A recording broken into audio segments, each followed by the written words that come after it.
আসসালামু আলাইকুম। এই ফোনটি OnePlus 70 আর OnePlus 70 এই ফোনগুলোতে কিন্তু প্রসেসর ইস্যু রয়েছে। দেখুন এই ফোনটি ঢাকা থেকে পারভেজ ভাই পাঠিয়েছেন। আর এই ফোনটির ভিতরে যে ডকুমেন্ট রয়েছে সেগুলো খুবই গুরুত্বপূর্ণ। অফিসিয়ালি উনি অনেক কাজের যে প্রয়োজনীয় অনেক ডকুমেন্ট রয়েছে এবং কিছু অনলাইনের কিছু সফটওয়্যার রয়েছে যেগুলো ওনার খুবই প্রয়োজন। তো ডিভাইসটি আসলে রিকভারি হওয়া খুবই দরকার ছিল এবং সে কারণে উনি কিন্তু ফোনটি আমার কাছে পাঠিয়েছেন। উনি আমার সাথে হোয়াটসঅ্যাপে যোগাযোগ করেছেন। তো ওনার যে এই ফোনটির ভিতরে যে ডকুমেন্ট রয়েছে সেগুলোর জন্য উনি আসলে ঝুঁকি নিতে চাননি। আর আমার কাজগুলো দীর্ঘদিন যাবৎ যেহেতু উনি দেখেছিলেন আর যে কারণে বিশ্বাস ছিল যে ফোনটি আমার কাছে রিপেয়ার হতে পারে, ভালো একটি রেজাল্ট উনি পাবেন। যে কারণে আমার কাছে পাঠিয়েছেন। তো আমি ব্যাকশেলটি রিমুভ করে নিলাম এবং কি এই ফোনটি আমি খুব সুন্দরভাবে যেহেতু ফার্স্ট টাইম আমার কাছে এসেছে এবং কি এই ফোনটিতে এর আগে কোনো কাজ করা হয়নি। তো আমি চেষ্টা করব ফোনটি আ যে বর্তমান কন্ডিশন রয়েছে ডেড মোডে রয়েছে। তো এরপরেও অনেক সময় চার্জিংয়ের লোগো আসে এবং কি ফোনটি ফাস্ট বুট বা কোনো ধরনের OnePlus-এর লোগোটি এসে চলে যায়। এ ধরনের রিকভারি অপশন আসে। তো বেশ কিছু সিম্পটম উনি বলেছেন। যা হোক আমি এবার ফোনটিকে প্রথমে ব্যাকশেলটি রিমুভ করে নিলাম এবং আমি ফোনটি দেখতে পেলাম যে এটি চার্জিংয়ের লোগো আসে বাট এই ফোনটি কিন্তু সম্পূর্ণ অন হয় না। তো অনেক সময় হিট লাগার কারণে ব্যাকশেল রিমুভ করার জন্য যে আমরা হিটার মেশিন ইউজ করি যে কারণে অনেক ডেড ফোন কিন্তু অনেক সময় হিটের কারণে সাময়িকভাবে চার্জিংয়ের লোগো আমরা দেখতে পাই। তো এই ফোনটির ক্ষেত্রে প্রথমে খুব সুন্দরভাবে এই যে অ্যান্টিনা কেবল রয়েছে এবং ক্যামেরা লেন্স থেকে শুরু করে সব কিছু কিন্তু গুছিয়ে আলাদাভাবে আমাদের রিমুভ করে নিতে হবে এবং মাদারবোর্ডে দুটি স্ক্রু রয়েছে, এগুলোকে আমি রিমুভ করে নিয়েছি। তো এই প্রত্যেকটি স্টেপ কিন্তু খুব যত্ন সহকারে করতে হয় এবং এই যে দেখুন এটি হচ্ছে মেইন পিসিবি বা এটিকেই কিন্তু মাদারবোর্ড বলা হয়। তো এই মাদারবোর্ডটির মূলত ভিতরে একটি পার্ট হচ্ছে প্রসেসর। এটি খুবই আ উল্লেখযোগ্য একটি পার্ট। যে প্রসেসর মূলত সমস্ত কাজের ক্ষেত্রেই কিন্তু প্রসেসরের ভূমিকা কিন্তু অন্যতম। তো যা হোক আমি ক্যামেরা লেন্সগুলো সুন্দরভাবে রিমুভ করে আলাদা করে রেখে নিলাম। আর এ ধরনের ফ্রেশ ফোনগুলো যেন ক্যামেরাতে কোনো ধরনের ডাস্ট বা কোনো ধরনের ঘোলা না হয়ে যায় সে বিষয়ে কিন্তু সর্বোচ্চ সতর্ক থেকে আমি কাজ করার চেষ্টা করি। তো আজকে যে ফোনটি আমি কাজ করছি এটি হচ্ছে কোয়ালকম স্ন্যাপড্রাগনের একটি প্রসেসর। মূলত পোকো X3 প্রোতে যে প্রসেসরগুলো ইউজ করা হয় সেই প্রসেসরটি কিন্তু এই ফোনটিতে ইউজ করা হয়েছে। তো আমাদের অনেক ধারণা যে হয়তো শুধু পোকো X3 প্রোতে এই প্রবলেমগুলো হয়, কিন্তু বিষয়টি সেরকম না। দেখা যায় যে কোয়ালকম স্ন্যাপড্রাগন বা MTK বিভিন্ন ধরনের প্রসেসরের কিছু কমন ইস্যু রয়েছে। আর দেখুন এই প্রসেসরটি এত পরিমাণে গরম হয়েছে যে এর মধ্যে যে থার্মাল পেস্ট থাকে সেগুলো কিন্তু একদম শুকিয়ে আ একদম ড্রাই হয়ে গিয়েছে এবং শুকনো যে ঝুরঝুরে মাটির মতো কিন্তু এই প্রসেসরের উপরে যে পেস্টগুলো থাকে সেগুলো কিন্তু এরকম হয়েছে। তো আমি এগুলো ভালোভাবে পরিষ্কার করে নিচ্ছি এবং কি এটি রিবোলিংয়ের পর কিন্তু আমি নতুন করে যে লিকুইড পেস্ট থাকে সেটি কিন্তু আমরা দিয়ে দিব থার্মাল পেস্ট। তো যা হোক আমি আ পাশে একটু করে ছোট্ট করে শেলটি কাটিং করে নিচ্ছি কারণ আমি চাই যে প্রসেসরটি 100% রিবোলিং করে প্রবলেমটি সলভ হোক। কারণ ওনার জরুরি ডকুমেন্ট রয়েছে এবং কি এই ফোনটি কিন্তু ঠিক হওয়া অনেক বেশি জরুরি। তো আমি প্রত্যেকটি কাজই অনেক যত্ন সহকারে করার চেষ্টা করি। তো এই ফোনটির ক্ষেত্রে একটু আলাদা গুরুত্ব দিয়ে আমি কাজটি করার চেষ্টা করব এবং কি ফোনটির পাশে যে প্রসেসরের পাশে যে গ্লু রয়েছে এগুলো কিন্তু খুব সতর্কতার সাথে রিমুভ করতে হবে, কাট করতে হবে এবং কি অন্যান্য কম্পোনেন্টসগুলো কোথাও যেন কোনো সমস্যা না হয় সে বিষয়ে খেয়াল রাখতে হবে। তো গ্লু কাটের সময় আমরা অনেকেই জিজ্ঞেস করে থাকেন যে আপনি কত হিট ব্যবহার করেন, টেম্পারেচার ব্যবহার করেন। তো দেখুন সবচেয়ে ভালো হয় 220 ডিগ্রি টেম্পারেচার মানে 220 ডিগ্রি টেম্পারেচার এবং আপনি এয়ার রাখবেন 50 বা 60। তো 50% এয়ার আপনার হট গানের যে বাতাস রয়েছে সেটিকে অর্ধেকে রাখবেন, রেখে আপনি গ্লু কাট করতে পারবেন। গ্লু কাটের ক্ষেত্রে অবশ্যই আমাদেরকে খেয়াল রাখতে হবে যেন টেম্পারেচার খুব বেশি না হয়, যেন আইসিটি যে মেল্টিং পয়েন্টে যেন চলে না যায়। তো এর নিচে রেখে আমাদের ধীরে ধীরে গ্লু কাট করতে হবে এবং প্রত্যেকটি সাইডে চারপাশে কিন্তু সুন্দর করে গ্লু কাট করতে হয়। তো কাজের যে বিভিন্ন কৌশল রয়েছে সেই কৌশলগুলো অবশ্যই যারা কাজ করে তারা জানে, এবং যারা অনেকে আছেন যে আমার ভিডিও দেখে কিন্তু অনেকেই এই প্রসেসরের কাজে তারা নতুন করে সময় দিচ্ছেন এবং প্রসেসরের কাজগুলো করেও তারা আলহামদুলিল্লাহ অনেকেই আমাকে জানান যে তারা কাজগুলো করতে পারছেন এবং বিভিন্ন ধরনের কৌশল ফলো করেন। যারা এই ভিডিওগুলো দেখেন অনেকে মোটিভেট হন, অনেকে আগ্রহ প্রকাশ করেন যে আমি প্রসেসরে কাজ করব। তো যেহেতু এই কাজগুলো প্রসেসরের প্রবলেমগুলো প্রচুর পরিমাণে হচ্ছে, আমাদের দেশে অনেক টেকনিশিয়ান ভাই রয়েছেন যারা এই কাজগুলো করছেন। তবে অবশ্যই যত্ন সহকারে একটু ভালোভাবে কাজগুলো করলে এই কাজগুলো কিন্তু ঠিক হওয়ার মতো পসিবিলিটি থাকে। তো দেখুন আমি খুব আলতো করে এর প্রসেসরের উপরে যে র্যামটি থাকে এই ডিডিআর র্যামটি কিন্তু আমি রিমুভ করে নিলাম। এবার আমাকে বলগুলো পরিষ্কার করতে হবে এবং ব্ল্যাক পেস্ট আঠাগুলো পরিষ্কার করতে হবে।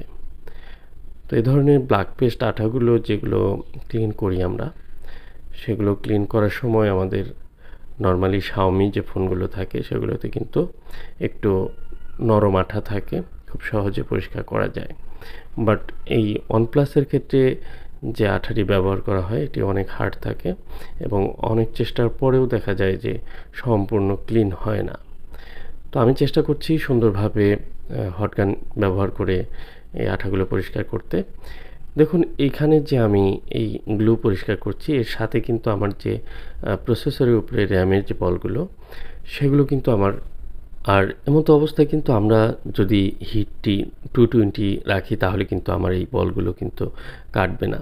সো আমাকে এখানে 320 বা 320 ডিগ্রি টেম্পারেচার বা 350 ডিগ্রি অনেক সময় আমরা ইউজ করে থাকি। তো এটা নিজের কৌশলের উপরে আপনি অ্যাপ্লাই করবেন যেন আপনার বলগুলো যেন গলে যায় এবং সেই সাথে পেস্টগুলো, কালো যে আঠাগুলো সেগুলো যেন উঠে যায়। তো এটি হচ্ছে আপনার কৌশলের ওপর নির্ভর করবে যে আপনি কেমনভাবে আপনি সেটিকে রিমুভ করবেন। এরপর আমি ডিশোল্ডারিং উইক দিয়ে কিন্তু আমি ক্লিন করছি এবং কি এই সময়টি আমাকে খেয়াল রাখতে হবে যেন অতিরিক্ত প্রেশার দিয়ে আমি বলগুলোকে বা একটি আরেকটির সঙ্গে শর্ট হয়ে না যায়। অনেক সময় যে কোডিং থাকে মানে রং করা থাকে আইসের উপরে সেগুলো যেন উঠে না যায়। তো যা হোক আমি মোটামুটি ক্লিন করে নিয়েছি। এরপরেও ক্লিনিং প্রসেসের অনেকগুলো স্টেজ আছে, সেগুলো করতে হয় আমাদের। দেখা যায় যে বারবার ক্লিন করতে হয় এবং কি ব্লেড দিয়ে কেটে প্রত্যেকটি বলকে সমান করে নিতে হয়।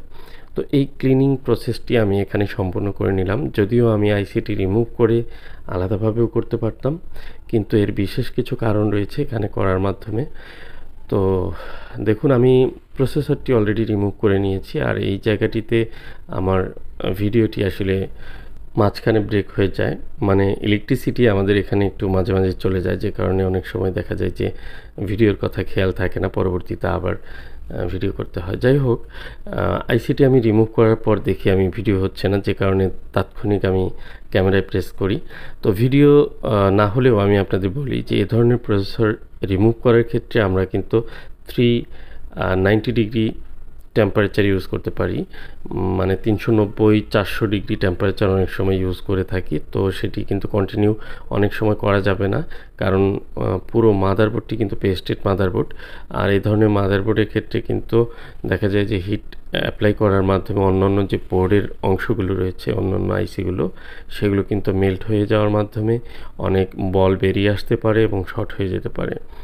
তো সব দিকে খেয়াল রেখে আইসিটি রিমুভ করতে হয় এবং এয়ারটি আপনি 70 ইউজ করতে পারেন। তো এয়ার ফ্লোটি একটু বাড়িয়ে রাখলে দেখা যায় তাৎক্ষণিক একটু হেল্প পাওয়া যায়।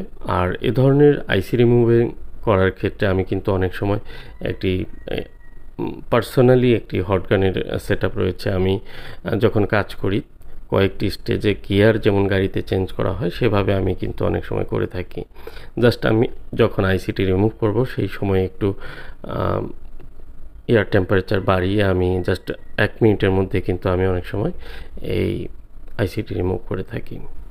তবে আমাদের সবসময় টাইমের দিকে খেয়াল করা যাবে না, অনেক সময় একটু সময় বেশি লাগতে পারে, বাট ধীরে সুস্থে আইসিটি রিমুভ করাই ভালো।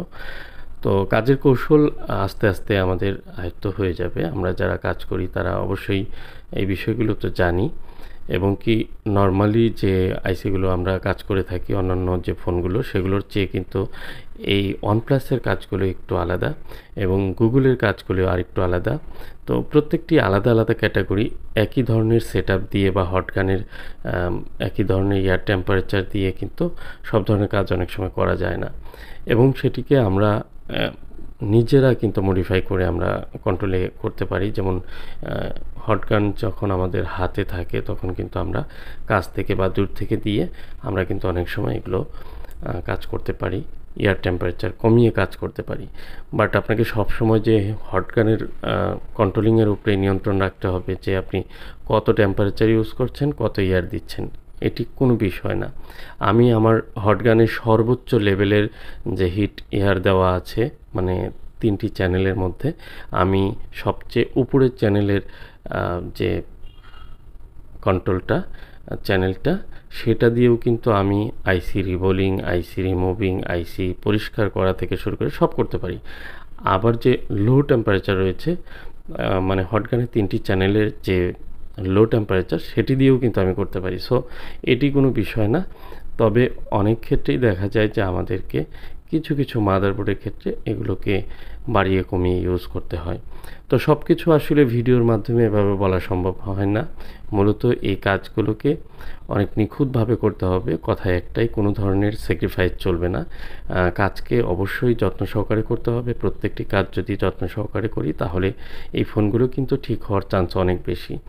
তো এই ফোনগুলো আসলে অনেকেই দেখা যায় কন্ট্যাক্ট করেন যে ফোনগুলো কাজ করতে দিয়েছিলেন, কাজ হয়নি, এখন কি সেটি ঠিক করা যাবে কি না। তো এ ধরনের ফোনের ক্ষেত্রে বলব যে প্রত্যেকটি স্টেজে যত্ন সহকারে কাজ করেও অনেক সময় দেখা যায় যে অ্যাক্সিডেন্টলি একটি আইসি ড্যামেজ হয়ে যেতে পারে, মাদারবোর্ড থেকে প্রিন্ট ড্যামেজ হয়ে যেতে পারে, এবং হিট দিয়ে কাজ করার সময় অন্য অন্য আইসিগুলো মেল্ট হয়ে যেতে পারে, যে কারণে অন্য আইসিগুলোর প্রবলেম হতে পারে। এই যে বিভিন্ন ধরনের কন্ডিশন হতে পারে, তো সেই কন্ডিশনগুলো না দেখে কোনো কিছুই বলা সম্ভব হয় না। কারণ রিপেয়ার করা কাজ বা ফোনগুলো অনেক সময় খারাপ হয়ে যায়, ড্যামেজ হয়ে যায়, এবং অনেককে দেখা যায় হাত থেকে পড়ে যাওয়া ফোনগুলো। এখন বর্তমানে প্রচুর পরিমাণে ফোন কিন্তু আমরা দেখি হাত থেকে পড়ে যাওয়া ফোন। মানে মানুষ কিছু হলেই মোবাইলের সাথে রাগ দেখায়, ফোনটিকে ঢিল মেরে, আছাড় মেরে, ভেঙে চুরে তারপর আফসোস করে এবং কি সেই ফোনটিকে আবার রিপেয়ার করতে আসে। তো আমি বলবো এই ধরনের যে ভাঙাচোরা ফোন এগুলো রিপেয়ার না করাই ভালো। সবসময় বলে থাকি এ ধরনের ফোনে কাজ করতে গিয়ে একটি সময় গিয়ে আপনাকে মনে হবে যে এই ফোনটির পিছনে ইনভেস্ট করাই ভুল ছিল। তো এই ফোনগুলোর ক্ষেত্রে আসলে আমরাও কাজ করতে চাই না। তো অনেকের অনেক প্রয়োজন থাকে যে কারণে ফোনগুলো রিপেয়ার করতে চান। তো অনেক সময় এগুলো কাজ করতে হয়, বাট এইসব কাজের ক্ষেত্রে কোনো ধরনের ওয়ারেন্টি গ্যারান্টি থাকে না। যে কোনো সময় ফোনটি খারাপ হয়ে যেতে পারে। যদিও কোনো সময় অন হয়, সেটি কিন্তু লাস্টিং করবে না। তো যা হোক, আর যখন একটি ফোন ফ্রেশ থাকে, একদম কেউ টাচ করেনি, ফোনটির ভিতরে কন্ডিশন ভালো রয়েছে, সে ধরনের ফোনে রিপেয়ার করে ফোনটিকে আবার সচল করা সম্ভব, যদি সেটি কোয়ালিটি মেনটেন করে সঠিক পন্থায় কাজগুলো করা হয়, তাহলে সেই ফোনটিকে কিন্তু আবার আগের মতো ইউজ করা সম্ভব। আর এ ধরনের কাজের ক্ষেত্রে আমি ওয়ারেন্টি দিয়ে থাকি। যে ফোনটি ইনটেক অবস্থায় আমার কাছে পাঠাবেন, আমি কাজ করব। সেই ফোনটিতে কোনো প্রবলেম হলে, সেই প্রসেসর ইস্যু যদি হয়, তাহলে সেই ফোনগুলো কিন্তু দেখা যায় যে একটি টাইমের জন্য বা একটি সময়ের, নির্দিষ্ট সময়ের জন্য আমি কিন্তু সাপোর্ট দিয়ে থাকি তাদেরকে। তো এই হচ্ছে বিষয়। তো আমার যে ফোনটির কাজ এটি কিন্তু মোটামুটি সম্পূর্ণ হয়ে গেছে। আমি অলরেডি রিবোলিং করে নিয়েছি। প্রসেসর রিবোলিং করার পর এগুলো ইনস্টল করতে আমার সব দিক খেয়াল রেখে ইনস্টল করতে হয়। দেখুন, এই প্রসেসরের পোলারিটি থেকে শুরু করে বলগুলো ঠিকমতো রয়েছে কিনা, উঁচু নিচু থাকলে আইসি কিন্তু বসতে চাবে না। নিচে কিন্তু কোনো ময়লা আছে কিনা সেটি দেখে নিতে হবে। কোনো ধরনের ময়লা বা কোনো ধরনের অনেক সময় কালো যে আঠা আমরা রিমুভ করেছি সেগুলোর অংশও কিন্তু আইসির নিচে থাকতে পারে। আর এসব ছোটোখাটো বিষয়ের জন্য অনেক সময় দেখা যায় যে আমাদের আইসি ইনস্টল করার পরেও ফোনটি ঠিকমতো রান হচ্ছে না বা বিভিন্ন সমস্যা করছে। এগুলো হচ্ছে একেবারে মাইনর প্রবলেম, ছোটোখাটো প্রবলেম। আপনারা আইসি রিবোলিং করেছেন, কাজ হয়নি, সেক্ষেত্রে আপনি দ্বিতীয়বার ট্রাই করতে পারেন। বাট আইসিটি যদি ড্যামেজ হয়ে যায়, ফুলে যায় এবং কি সব ঠিকঠাক আছে তারপরে অন হচ্ছে না, তাহলে কিন্তু সেই ফোনটির ক্ষেত্রে আসলে অনেক কিছুই হতে পারে। তো যা হোক আমার প্রসেসর ইনস্টলের জন্য আমি কিন্তু খুব স্মুথলি একটি এয়ার টেম্পারেচার ইউজ করছি। এটি হচ্ছে প্রথমে আমি এই আইসিটিকে মেল্টিং পয়েন্টে নিয়ে সুন্দর করে আইসিটি যখন লেগে যাবে তারপর একটু কড়া হিট দিয়ে কিন্তু আইসিটি লাগাবো, কারণ প্রত্যেকটি বল যেন ঠিকঠাক মতো পায়। আর আমি কিন্তু সবসময় একটু আপার টেম্পারেচারের পেস্ট ব্যবহার করে থাকি যেন ফোনটি লং লাস্টিং করে। এই বিষয়টি আপনাদের এর আগেও বলেছি যে লো টেম্পারেচারের যে রিবোলিং পেস্টগুলো এগুলো ইউজ করলে দেখা যায় ফোনগুলো খুব দ্রুতই কিন্তু আবার ডেড হয়ে যায়। এর কিছু সুবিধা অসুবিধা রয়েছে। তো দেখা যায় খুব রিবোলিংটি সহজ হয়, অনেক কাজই সহজ হয়, যে কারণে এই লো টেম্পারেচারের রিবোলিং পেস্ট কিন্তু অনেকে ইউজ করেন। বাট বেশি লো টেম্পারেচার ইউজ করলে সেটি কিন্তু ফোনটি লং লাস্টিংয়ের জন্য ভালো হয় না। যা হোক, এবার কিন্তু আমার প্রসেসর এবং র্যাম দুটি ইনস্টল শেষ। আমি এবার ফোনটিকে একটু ঠান্ডা করে তারপর চেক করে নেব। তো এই ধরনের ফোনের ক্ষেত্রে আমরা সাধারণত সব কিছু ক্লিন করে ফিটিং করে একবারে চেক করি। তো আমি ফোনটি যেহেতু ডেড মোডে থাকা একটি ফোন, আমি দেখব ফোনটি আগে অন হয় কিনা এবং চার্জ আছে কিনা। তো চার্জটা লো থাকতে পারে, যার ফোন উনি জানিয়েছেন যে এই ফোনটি মূলত রিবুট হতে হতে একসময় কিন্তু একদম অফ হয়ে যায়। এবং কি এ ধরনের ফোনের ক্ষেত্রে যাই হোক, আপনি ফোনটি না খুলে ইনটেক অবস্থায় যদি পাঠান, চেষ্টা করা যাবে যে ফোনটি ঠিক করার জন্য, এবং কি আশা করা যায় যে এই ফোনগুলো ঠিক হবে ইনশাল্লাহ। তো এ ধরনের প্রসেসর ইস্যু নিয়ে যারা কন্ট্যাক্ট করতে চান তাদেরকে বলবো যে আপনারা আমার হোয়াটসঅ্যাপ নাম্বারে কন্ট্যাক্ট করতে পারেন, তবে অবশ্যই ফ্রেশ কন্ডিশন এবং ফার্স্ট টাইমে পাঠাবেন। দেখুন আলহামদুলিল্লাহ আমার ব্যাটারির লোগো যেহেতু চলে আসছে, আশা করা যায় ফোনটি সম্পূর্ণ অন হবে। তো চার্জ একটু কম রয়েছে, আমি চার্জ দিয়ে নিব। আর তার আগে আমি এখানে থার্মাল পেস্ট এবং অন্যান্য যে ট্রিটমেন্টগুলো আছে এগুলো দিয়ে একদম ফোনটি ফিটিং করে নেব। তো ক্যামেরার লেন্স সহ অনেক কিছুই লাগাতে হবে। আমি থার্মাল পেস্টটি কিন্তু বডিতে ইউজ করে দিলাম, এবং কি অনেক সময় মাদারবোর্ডে ইউজ করি, অনেক সময় বডিতে ইউজ করি, বাট একই কাজ। তো এখানে দেখুন ক্যামেরার লেন্সটি সুন্দরভাবে লাগাতে হয়, এবং লাগানোর পর এখানে একটি ক্লিপের মতো রয়েছে, সেটি লাগানোর পর একটু ছোট্ট একটি প্লাস্টিকের একটি সাপোর্ট রয়েছে যেটি এখানে বসিয়ে দিতে হয়। এটি হচ্ছে এভাবেই থাকে। আর এই যে ছোটোখাটো বিষয়গুলো এগুলো খেয়াল রেখে একটি ফোনকে যদি পুনরায় আগের মতো ফিটিং করা হয় তাহলে কিন্তু সেই ফোনটির যে বিল্ড কোয়ালিটি থাকে এবং কি লংজিভিটি সেগুলো সব কিছু ঠিকঠাক মতো থাকে এই ফোনগুলোর। তো যা হোক, আমি ওয়ানপ্লাসের ফোন কিন্তু অনেক ভালো একটি ফোন। এই ফোনটি অনেকেই ইউজ করেছেন, এবং কি সবচেয়ে দুঃখজনক যে ওয়ানপ্লাসের গ্রিন লাইন ইস্যুটি, এই ইস্যু না থাকলে ওয়ানপ্লাস হয়তো এতদিনে অনেক জনপ্রিয়, আরও জনপ্রিয় হয়ে যেত। তো এই ফোনগুলোর যে ওয়ানপ্লাসের বিভিন্ন মডেল রয়েছে, এই মডেলগুলোতে যে সমস্ত প্রসেসর ইস্যুর যে সম্ভাবনা থাকে সেই ফোনগুলো সম্পর্কে আপনারা অবশ্যই জেনে রাখবেন। এ ধরনের ফোনগুলো কিন্তু রিপেয়ার পসিবল। যদি আপনার ফোনটি কোনো ধরনের কাজ করা না হয়, আনটাচ থাকে, তাহলে পাঠিয়ে দিতে পারেন। যে restarting problem, hanging problem, dead issue এই ধরনের কাজগুলো হবে। বাট গ্রিন লাইন ইস্যু কিন্তু আপডেট দেওয়ার পরে অনেকের গ্রিন লাইন আসে, গ্রিন লাইন ইস্যু কিন্তু সলভ হবে না। বিশেষ করে আপনার প্রসেসর রিবোলিং করে কোনো দিনও গ্রিন লাইন ইস্যু সলভ হয় না, এই বিষয়টি কিন্তু ক্লিয়ার থাকবেন। তো যা হোক, আমি স্ক্রুগুলো একে একে লাগিয়ে নিচ্ছি, এবং কি ফোনটি সম্পূর্ণ অন করে আমি চেক করব। যদিও চার্জ একটু কম রয়েছে, আমি চেক করলাম। তো এই ফোনটি চার্জ হওয়ার পর আমি ফোনটি সম্পূর্ণ অন করব। আর ভিডিওটি যারা এখনও পর্যন্ত কন্টিনিউ করেছেন তাদেরকে সকলকে ধন্যবাদ। যারা আমার চ্যানেলে প্রতিনিয়ত ভিডিওগুলো দেখেন তাদের সকলকে জানাই অনেক ধন্যবাদ। আমি ভিডিও কন্টিনিউ করতে পারছি না, বেশ কিছুদিন যাবৎ একটু ব্যস্ততার কারণে করা হচ্ছে না, কাজের প্রচুর প্রেশার রয়েছে। তো ঢাকা থেকে যিনি এই পারভেজ ভাই ফোনটি পাঠিয়েছিলেন, আসলে ওনার এই ফোনটির যে কাজটি সেটি একটু আপনাদের সাথে শেয়ার করলাম। যে অনেক ডাটা জরুরি, ডকুমেন্ট জরুরি, তাই উনি ভুল করতে চাননি। ঢাকা বনশ্রী থেকে উনি সরাসরি টাঙ্গাইলে আমার কাছে পাঠিয়েছেন।